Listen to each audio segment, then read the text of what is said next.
So let's turn to Ukraine here for a moment. I don't know if you saw Brett Stevens' piece. I know he's right for hockey, but he just wrote a piece. This is how World War III begins.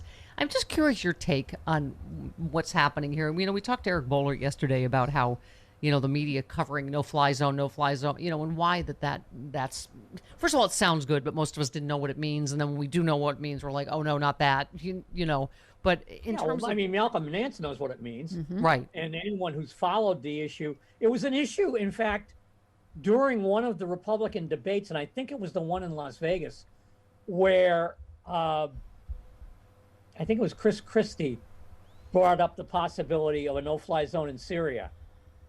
And it was explained to him by several people, also on the dais, that would involve killing Russians, and that basically our basic stance toward everything during the Cold War was to avoid killing Russians. Yeah. Well, we kill everybody else. We bomb the hell out of Vietnam and Cambodia, and yeah. And Charlie, I do have to say, it's all over Southeast Asia, but we wouldn't kill any Russians. I have to say it chaps my ass that I'm like, oh, I get it, because you're a nuclear armed psychopath, you get to do whatever you want. I mean, that's the difference. It would involve bombing inside a nuclear armed country, but otherwise, I mean, let me just quickly, Stevens writes, the point is World War II didn't so much start as it gathered, like water rising until it breaches the dam. We too have been living through years of rising waters, though it took Russia's invasion of Ukraine for much of the world to notice. That's true. Before the invasion, we had the Russian invasions of Georgia, Crimea, eastern Ukraine, the Russian carpet bombing of Aleppo, use of exotic radioactive and chemical agents against Russian dissidents on British soil, Russian interference in the U.S. election, massive hacks of our computer networks. Wait, whoa, time out. Go back. Brett Stevens is saying what? Yeah. I know. In U.S. elections? I know. Yep. Murder of Boris Nemtsov and the poisoning and imprisonment of Navalny, who was just sentenced to 9 years. Yeah, this morning. But anyway, so were any of these sovereignty violations, legal violations, treaty violations, war crimes, crimes against humanity met with strong, united, punitive response that could have averted the next round of outrages? In short, did Putin have any reason to think before February 24th that he wouldn't be able to get away with this invasion? So I get it. I'm like, what? Yes, we have been letting him get away with this. But so I'm wondering where you are on he says providing Kyiv with the MiGs and other potentially game-changing weapon systems could help turn the tide. Refusing to do so may only prolong Ukraine's agony. The war's only in its third week. It took the Nazis longer to conquer Poland.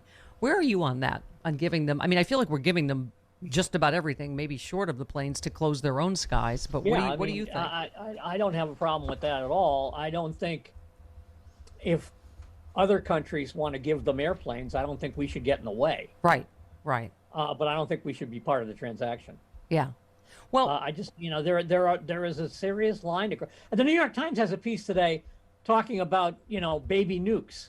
Oh, we got these steer-wide, nuclear weapons that we can use. And, that's going to stop.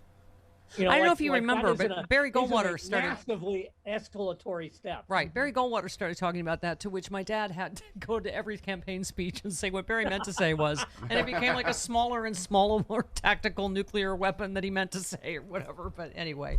By the way, you know what was a low yield nuclear weapon? Hiroshima. Yeah. That was a low yield nuclear weapon. Well, let me just the end of this piece. I just wanted to get your reaction, because again, doesn't this feel like just such an unsettled time? Do you know what I mean? In many ways, like no one knows what's going to happen with. No one knows what Putin's going to do. No one knows if it's World War III or it's. I mean, it feels like such a. Anyway, but he says, bottom line, expect him to double down. Putin, if he uses chemical weapons as Assad did, or deploys a battlefield nuclear weapon in keeping with long-standing Russian military doctrine, does he lose more than he gains? The question answers itself. He wins swiftly. He terrifies the West. He consolidates power. He suffers consequences only marginally graver than the ones already inflicted. And his fellow travelers in Beijing, Tehran, and Pyongyang take notice. How does the next World War begin? The same way the last one did. That's what's hard to know. What is this madman going to do next, and what do we do? Does Brett Stevens believe that giving Ukraine fighter jets will stop any of that stuff he just said? I don't know. That's what he's saying. It could turn the tide. Putin doesn't care about his own people. I know, and he doesn't care how many Russian soldiers he loses. It's the fact that this guy will bring the temple down on his own head if he wants to. Yeah. And the solution, the only solution to everything Bret Stephens just wrote, is for somebody in Russia to take action. Yes. Whether it's the military or the intelligence apparatus or the oligarchs, hiring, Transylvanian hit squads or something. Yeah. Because otherwise, he's going to do what he wants, no matter what we do, short of like blowing up Moscow. Yeah. Right? And even then, he wouldn't care. He'd be in the bunker, and everybody else will die, and he doesn't give a damn. Yeah.